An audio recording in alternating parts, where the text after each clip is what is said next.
اور جس طرح حکومت کے ظلم کی پرواہ نہیں کی، نمرود کے سامنے ڈٹ گئے، کوئی پرواہ نہیں کی، یہ آزمائش آئی۔ پھر جب قوم کے بت توڑے، اس کی پاداش میں انہیں آگ میں جانے کا فیصلہ کیا گیا، اس کو منظور کر لیا۔ جس طرح ابراہیم علیہ السلام کے اوپر یہ آزمائشیں آئی ہیں، اور سورۃ توبہ کی 24 نمبر آیت کے حوالے سے 8 چیزیں آپ کو چھوڑنی پڑیں گی، تب جا کے یہ سنت ابراہیمی آپ کی قبول ہوگی۔ اس موضوع کو میں تھوڑا بیان کرنا چاہتا ہوں۔ یہ 3 موضوعات ہیں۔ میں پہلے موضوع پہ اس کو تھوڑا سا مختصر کرنا چاہتا ہوں کہ سنت ابراہیمی کو اس کو قبولیت کی حد تک پہنچانے کے لیے عقیدہ ابراہیمی ہونا لازمی شرط ہے۔ آپ دیکھیں کہ ابراہیم علیہ السلام کی جو دعوت کا محور ہے وہ 4 باتوں کے اوپر ہے۔ پوری دعوت انہی 4 باتوں کے گرد گھوم رہی ہے۔ یہ 4 باتیں بہت زیادہ آپ کو مختلف موضوعات پر ملتی رہتی کہ جن کو تم پکار رہے ہو وہ سنتے نہیں، یہ پہلی بات۔ جن کو تم پکار رہے ہو وہ سنتے نہیں ہیں، اور جن کو تم پکار رہے ہو وہ دیکھتے نہیں ہیں۔ لا یسمعوا ولا یبصروا۔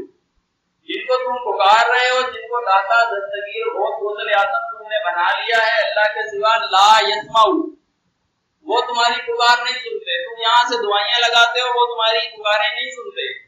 یہ پہلا ایک پہلا موقع۔ اور دوسری بات یہ کہ جن کو تم پکار رہے ہو وہ دیکھتے نہیں ہیں، حاضر ناظر نہیں ہے، تمہارے حالات سے واقف نہیں ہے۔ ایک بات۔ تیسری بات ان کو یہ بتائی کہ جن کو تم پکار رہے ہو وہ تمہیں نفع نہیں دے سکتے، مختار کل نہیں ہے، ان کے پاس اختیار نہیں ہے، خوش ہو راضی ہو یہ الگ بات ہے، تمہیں فائدہ نہیں پہنچا سکتے۔ اور چوتھی بات یہ ہے کہ جن کو تم پکار رہے ہو وہ تمہیں نقصان بھی نہیں دے سکتے۔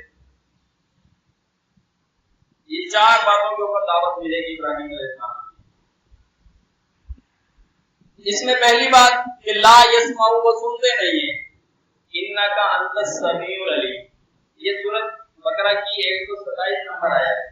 اس سے پیچھے ابراہیم علیہ السلام کا اللہ نے ذکر کیا ہے کہ جب ابراہیم علیہ السلام کعبہ کی بنیاد رکھ رہے تھے، بیت اللہ کی بنیاد رکھ رہے تھے، دعائیں کرتے جاتے تھے کہ اللہ اس شہر کو امن کا گہوارہ بنا دے۔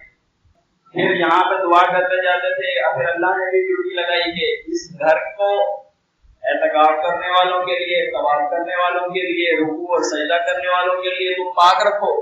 وہ یہ کام کر رہے ہیں، یہ ڈیوٹیاں سر انجام دے رہے ہیں، اور ساتھ ساتھ دعا کرتے جاتے ہیں کہ ربنا تقبل منا، اے اللہ ہم سے یہ جو ہمارے کام ہیں ان کو قبول کر لے۔ اور پھر ساتھ کہتے ہیں انک انت السمیع العلیم، بے شک تو ہی سننے والا ہے، تو ہی جاننے والا ہے۔ ابراہیم علیہ السلام کا عقیدہ ہے انک انت السمیع العلیم، بے شک تو ہی سننے والا ہے، تو ہی جاننے والا ہے۔ اور دوسروں کے متعلق فرمایا لا یسمعوا، اللہ کو چھوڑ کے جو عقیدے تم نے بنا لیے، جو جن کو داتا دستگیر غوث غوث اعظم بنا لیا، لا یسمعوا، پہلی بات ہے کہ وہ سنتے ہی نہیں ہے تمہاری بات۔ کچھ ان کو پکارو، ان کو واسطے کے وسیلے کے لیے پکارو، کچھ بھی اگر پکارو وہ سنتے نہیں ہیں۔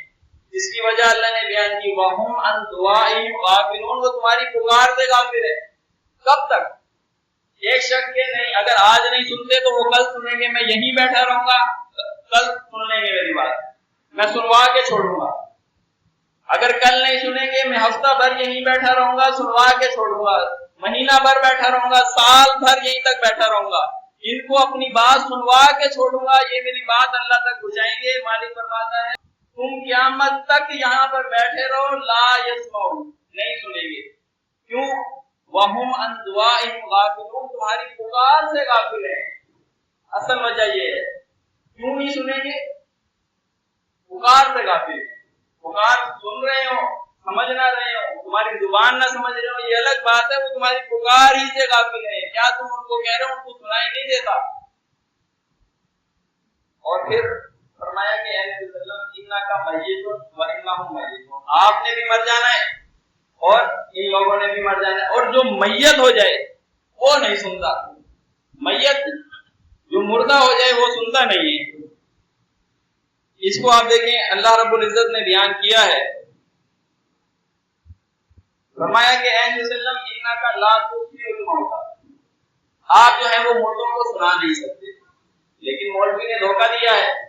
مولوی نے دھوکہ یہ دیا کہ یہاں پر جو اللہ نے کہا ہے کہ انک لا تسمع الموتى، اے نبی صلی اللہ علیہ وسلم آپ مردوں کو نہیں سنا سکتے، یہاں پہ سنوانے کی نفی ہے، سننے کی نفی نہیں ہے.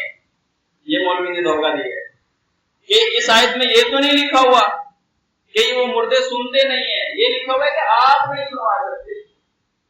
یہ مولوی نے دھوکہ دیا ہے.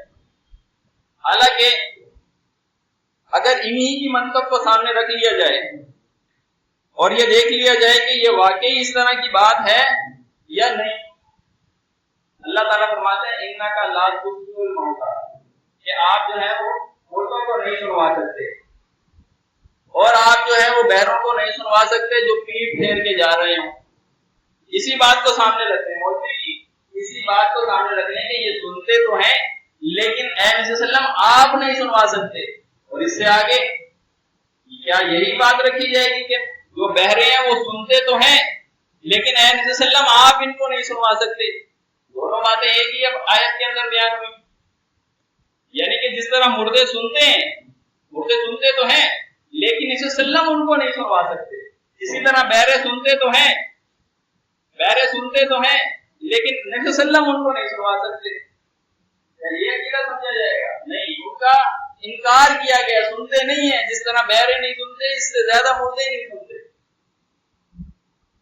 چلو بہرا زندہ تو ہے نا، بس اس کی سماعت اللہ نے لی ہوئی ہے، لیکن مردے میں تو جان ہی نہیں ہے، اس میں تو روح ہی نہیں ہے، اس کی اعضاء کس طرح کام کریں گے؟ یہ پہلا عقیدہ ابراہیم علیہ السلام نے بیان کیا کہ یہ لا یسمع، یہ سنتے نہیں ہیں. اگر اسی بات کو دیکھ لیا جائے، دیوبندیوں کو دیکھیں، بریلویوں کو دیکھیں، اہل حدیثوں کو دیکھیں، شیعوں کو دیکھیں، ہر ایک کا یہی عقیدہ ہے کہ مردہ سنتا ہے.